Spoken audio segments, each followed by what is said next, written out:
The digital classroom brings with it a range of unknown and unexplored territory, mostly in part to its relative newness when compared to traditional teaching methods. To be an effective online trainer, there are 10 simple but effective practices you can follow. When coupled with a comprehensive course load and the right resources, there's no reason why online learning can't be even more effective than traditional classroom setting. It's no secret that effective teachers are paramount to effective learning in the classroom. And in this case, the teaching principles and methods we use are even more important. Here are 10 best practices to be an effective online facilitator. First, show up and teach. You might not be physically present in a classroom, but there are many ways to make yourself known in the digital realm.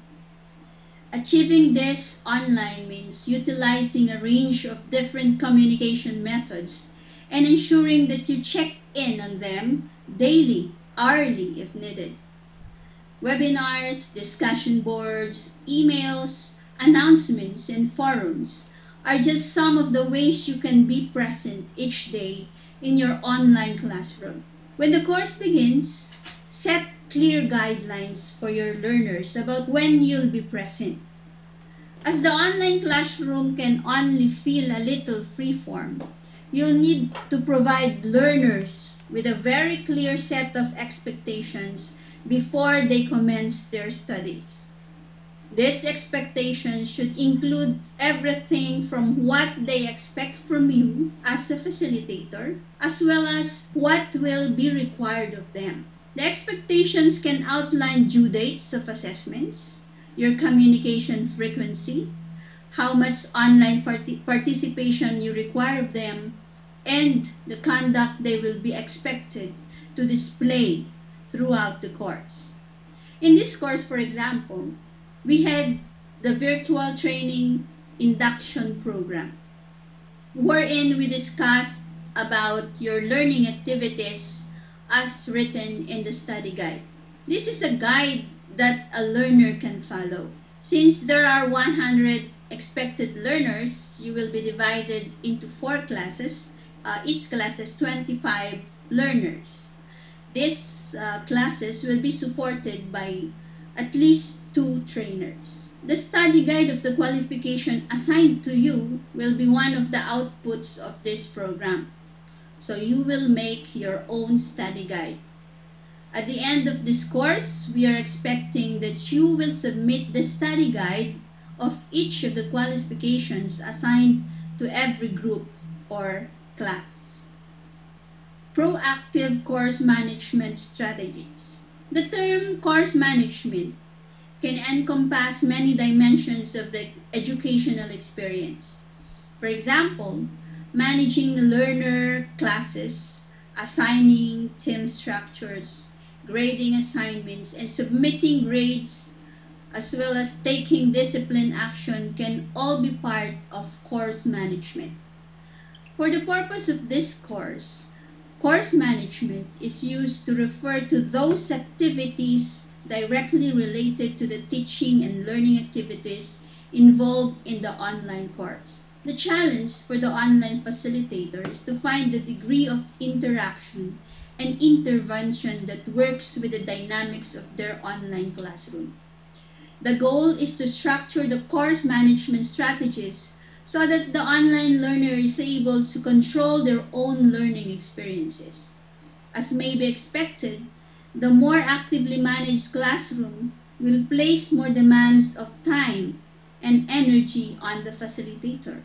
The expectation that the facilitator teach as well as manage the online classroom can place additional responsibilities onto an already busy online facilitator. So you will have 2 responsibilities, that is to teach and second, to manage the online classroom. If the facilitator is busy with sending reminders to individual learners regarding missed class, misassignment, project completion dates. They may not be spending time responding to inquiries, interactions around course contents. After the course has been taught a time or two, it may be helpful to reflect on the time spent teaching the online class.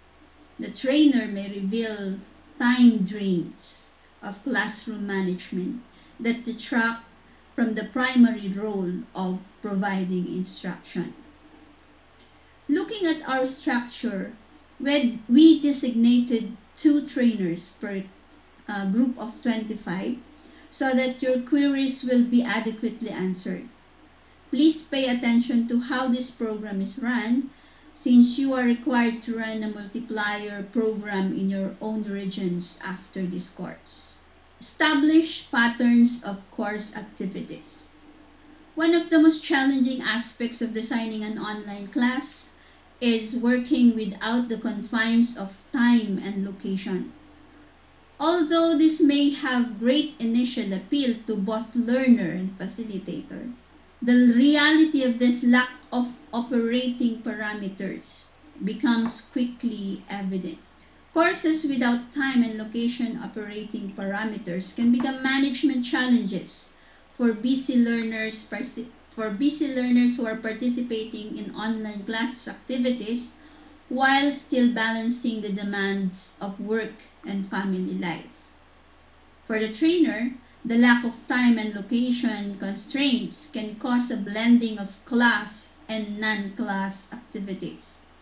Establishing a pattern of course activity and communicating this sequence to learner enables the learner to develop a plan of study to address the requirements of the course. This course schedule and pattern also aids the trainer facilitator to contain the course-related activities to an appropriate duration and workload. Take note, establish a pattern of activity. In Tibet, evidences of competency is important, so the pattern of activities should be towards the realization of learning outcomes. It should always end up to the assessment activity, whether online or face-to-face. Similarly, this course is designed on a pattern, from reading of web scripts, then taking a quiz, to watching a video, then proceeding to a workshop or taking a quiz, daily webinar for discussions and thrashing out of difficulties. But ultimately, the goal of this course are two: to hone the learners, that's you, to be good online trainers. And number 2, train learners to develop online tools that will help them become effective online facilitators. Plan for the unplanned. Having thought through communication strategies for both short-term and long-term scenarios enables all class participants to manage those times when the schedule change, course adjustments need to be made, and life happens. Having a prescribed strategy for managing and communicating unplanned schedule can reduce the panic reaction on the part of the facilitator. Clearly, communicating to the learner the method you will use, whether email, text messaging, course posting, of announcing course changes, provides you, the learners, a predictable method of handling such events. Having a backup plan for managing larger course interruptions can reduce your concern should something more significant happen. A few simple strategies for applying the principle of establishing a pattern of course activities include: 1. Develop and plan a communication strategy for managing brief or more significant interruptions to the course operation. 2. Communicate to learners how course interruption information will be communicated. Third, clearly define for the learners the nature of interruption, the anticipated duration, any impacts to course operation or activities, and when you expect to resume course participation. It is up to your discretion to define the reason for the interruption. Fourth, arrange with your colleagues or administrator a plan for managing for larger or longer course interruptions.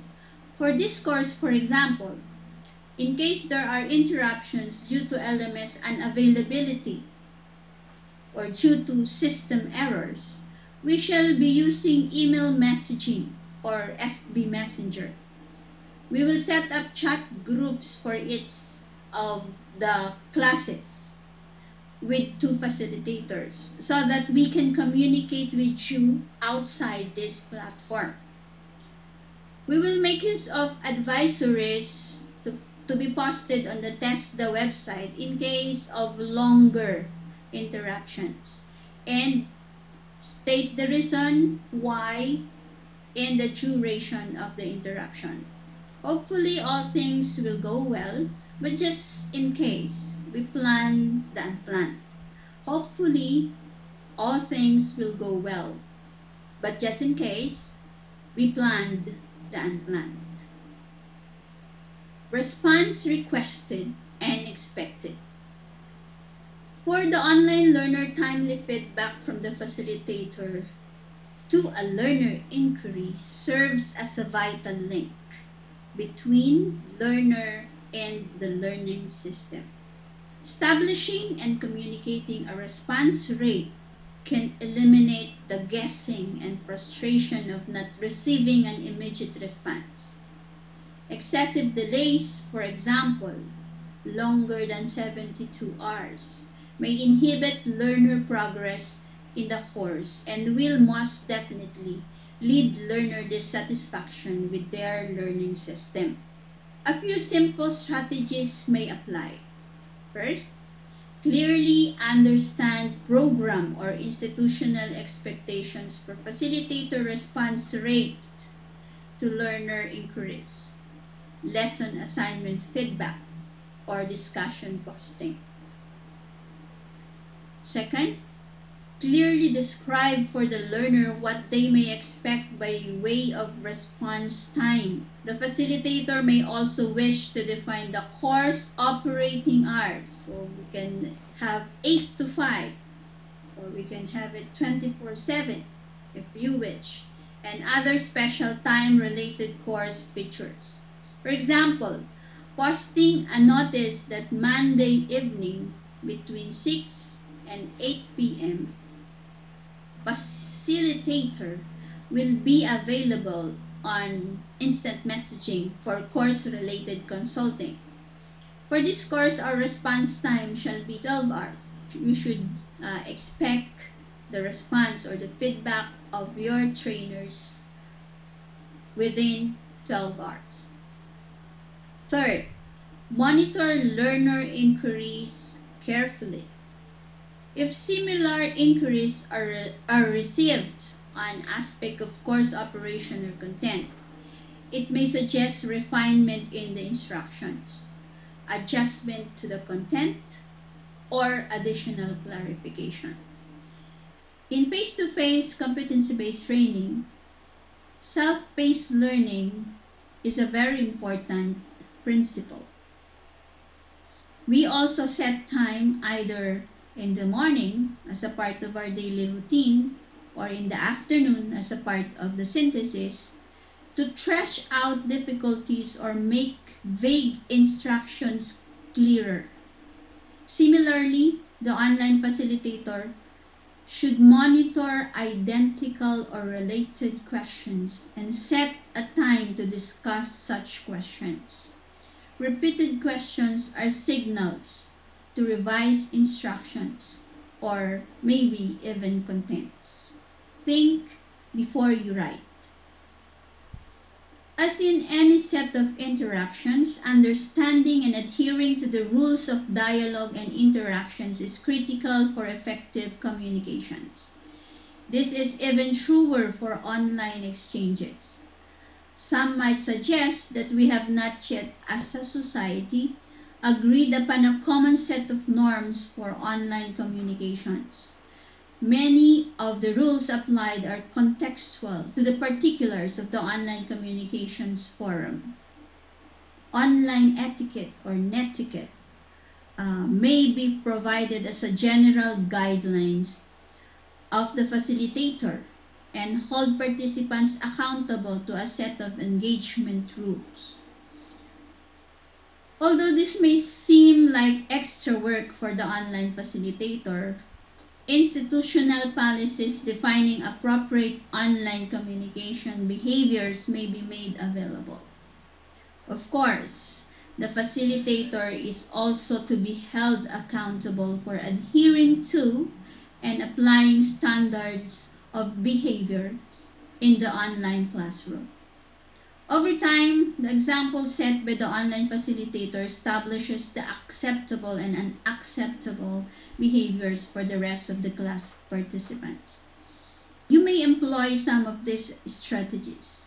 First, view students' difficulties with assignments or course activities as an opportunity to refine and improve communications. Listen to your students. Establish and communicate etiquette expectations for the course exchanges. So there should be netiquette rules. Also, establish a protocol for holding students accountable for adhering to the communications expectations.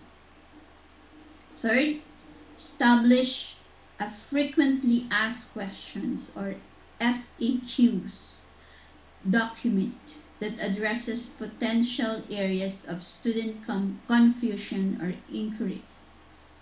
FAQs should answer frequently asked questions such as, what do I do if I forgot my password or my username? What will I do if I cannot upload my assignment? And the like. Fourth, establish a database of responses that may be used as feedback to student assignments.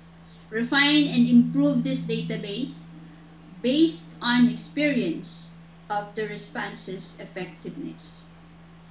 Of all the dimensions of online classroom, interactions between class participants remains a critical and challenging factors of success. Developing and continuously improving the static messages can greatly improve the online experience for both learner and facilitator. Establishing and adhering to a set of rules for communication behaviors can reduce the occurrence of misunderstanding or confusion. Finally, taking full advantage of the unique features of the online classroom, including time to reflect and well-crafted responses, can lead to a more satisfying teaching and learning experience for all class participants. Help maintain forward progress. The facilitator plays a critical role in informing the students of their progress on assignments and quizzes or exams. An expectation of a 2-business-day turnaround ensures that the student receives information necessary to maintain positive forward progress. But in this case, we cannot have a 2-day turnaround since we only have 40 hours to finish this course. So it should be 12 hours. Once the student has electronically submitted the assignment for grading, it is essential that the facilitator review the submission and respond within a reasonable period of time. I repeat, for this course, it's 12 hours. In some institutions, this time frame may be specified by policy or cultural practices. Some online courses use ticketing and they establish 2 to 3 days response time. Whatever the defined time frame may be, the communication to the students of when they may expect to respond enables them to monitor and plan their course activity and, if necessary, take corrective action. Here are some simple strategies. First, clearly define assessment strategies for determining student achievement of course and module level objectives at the time of course design. Number 2, seek additional input from colleagues, institutional designers, and/or students on the alignment of the stated course objectives with the student assignments and quiz or assessment strategies. Third, determine if institutional policy standards or cultural practices exist that need to be considered when designing or delivering an online course. Fourth, consider communication strategies that explicitly define the expected turnaround time for feedback. If the anticipated turnaround time is greater than normal, consider providing students partial feedback in order to maintain forward course momentum. In some courses, they use bots. So this gives the students the feeling that the teacher is answering his question and his query is accepted. Establishing a protocol of providing student feedback or grades on electronically submitted assignments or exams ensures student progress on course activities. A course or a 2 business day turnaround or other institutionally defined time frame, in this case 12 hours, ensures that students have ready access to course progress data. For this course, you will have a grade book, so you will be having immediate feedback on your quizzes. The alignment of the assignment and exam strategies to the stated course and module objectives can greatly reduce stress or tension of over-designing measurement techniques. So there should be an alignment of the assessment methods and the learning outcomes. Safe and secure. Stating communication protocol as well as facilitator performance expectations and adhering to these standards will eliminate confusion and reduce ambiguity in course transactions. As in many other aspects of conducting the online course, setting clear communication expectations removes doubt and excuse loopholes and reduces the potential for a misunderstanding. A student response such as, "I did send you an email, it must have gotten lost in ether space," carries less weight when the instructor is able to check for the exact time and receipt of the posting. When both parties know that all communications are being recorded and tagged, statements blaming down systems or bad routing are less likely to be used as defense for a late or non-existing response. An often stated best practice is to define early in the operation of the course the methods by which the instructor accepts student input, feedback, assignments, and communication. This may be done at the same time or in conjunction with expectation number 3. Establish patterns of course activities. Using the announcement features of LMS or posting a reminder to the discussion space reinforce the desired communication strategies. She responds to an individual posting by removing any identifying information and posting her reply to the general site. This way, all students benefit from the question or the answer. Usually, the students quickly pick up the value of posting general questions to this site, creating a more effective and efficient communications method. Establishing appropriate communications method for the online courses serves students and instructor or facilitator by ensuring a safe and secure environment for course-related activities. Using the institutionally supported learning management system provides increased degrees of security and confidentiality and keeps institutional business within the appropriate confines, clearly stating communication protocols as well as instructor performance expectations, and adhering to these standards will eliminate confusion and reduce ambiguity in course transactions.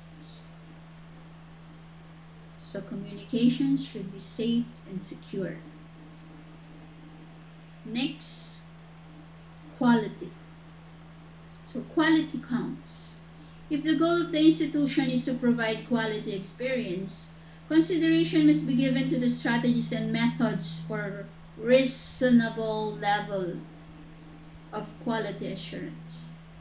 Most online programs would support the belief that students who experience less than acceptable quality standards within their learning experience will elect not to continue that program because it reflects poorly on their degree. In the wide open world of online education, increasingly transparent learning environments are becoming the norm rather than exceptions.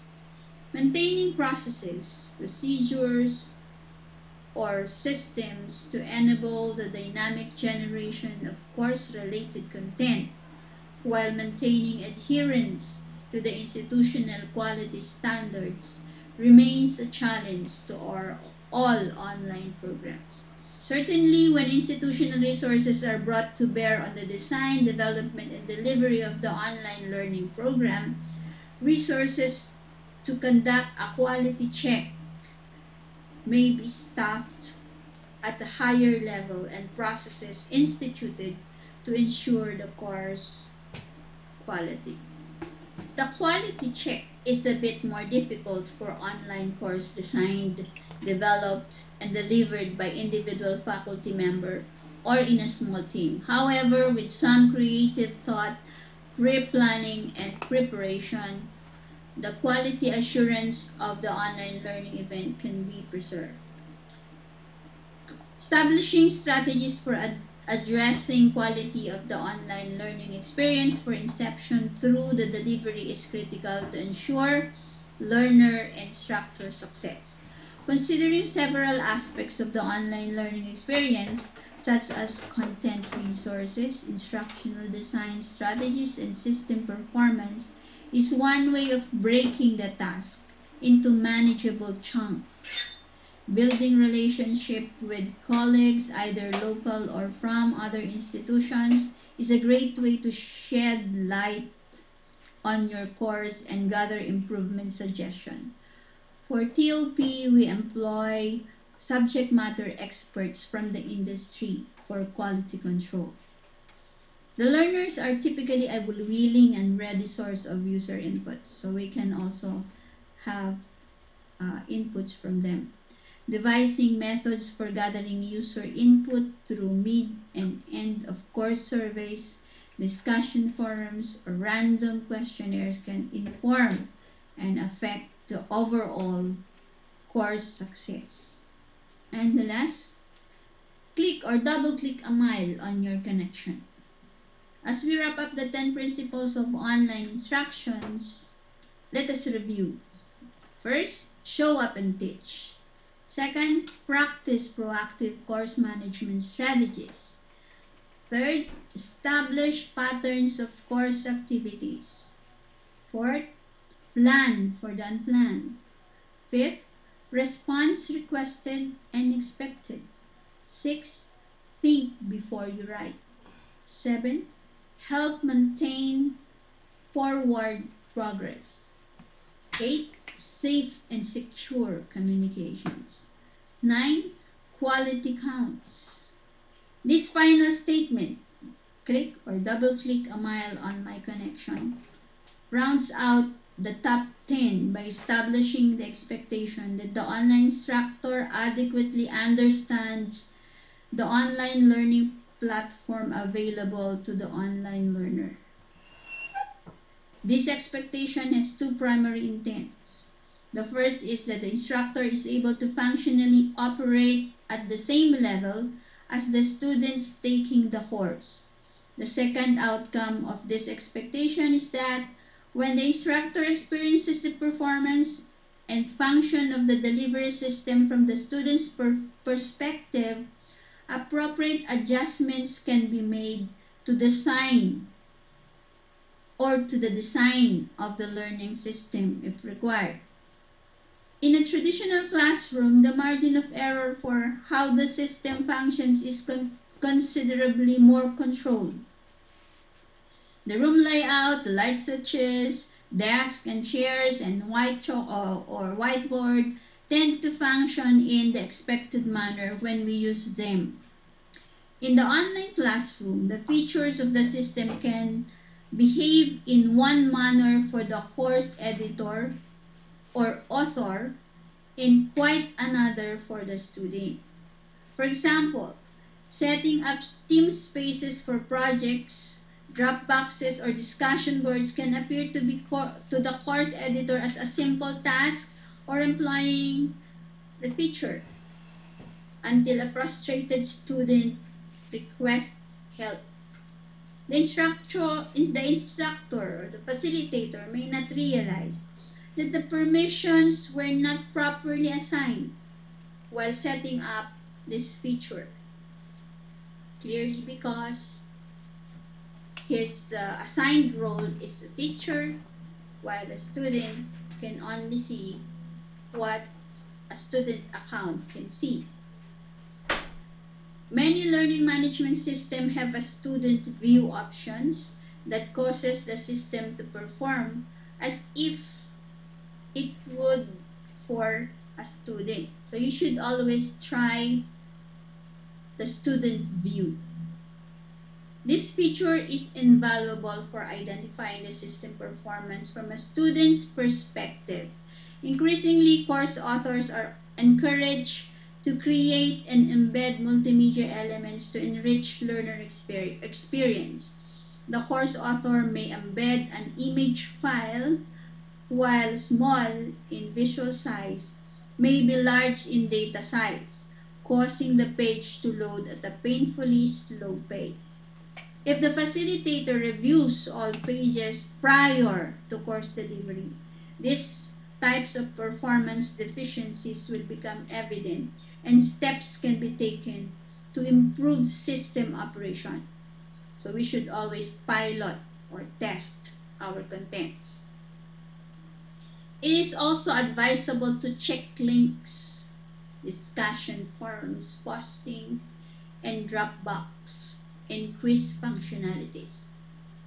By performing all of the system tests prior to the learners, small issues can quickly be remedied before causing undue student frustration and endless string of support calls or emails. Following a few simple strategies for ensuring system performance can lead to a more efficient and effective learning system and, most importantly, a quality learner experience. First, access and monitor institutionally stated technology platform requirements. Seek to match or exceed these requirements in order to ensure instructor performance. If the facilitator determines that they are not able to match the stated system requirements, alternative approaches may be required, including identifying another course instructor, providing alternative methods of access, and upgrading system components. Third, Prior to course delivery, pilot test the course system. This may include inviting colleagues, students, or family members to access and use the various system features. So pilot test is very important. 4. Monitor student feedback for systems performance or trends that can be adjusted or modified in order to improve performance. There should be a feedback system integrated into the LMS. As with many aspects of the online classroom, the technological infrastructure plays a critical role in determining student and instructor satisfaction. Ensuring that the online facilitator has the same or higher system configuration maintains their ability to meet the instructional needs of the class participants. So that your internet connection should be faster than your students. Devising methods for testing all elements of the course prior to delivery serves the instructor by reducing potential area of error that generates student frustration and complaints. This strategy also serves to ensure a quality online experience by removing potential problem areas before they impact the learner.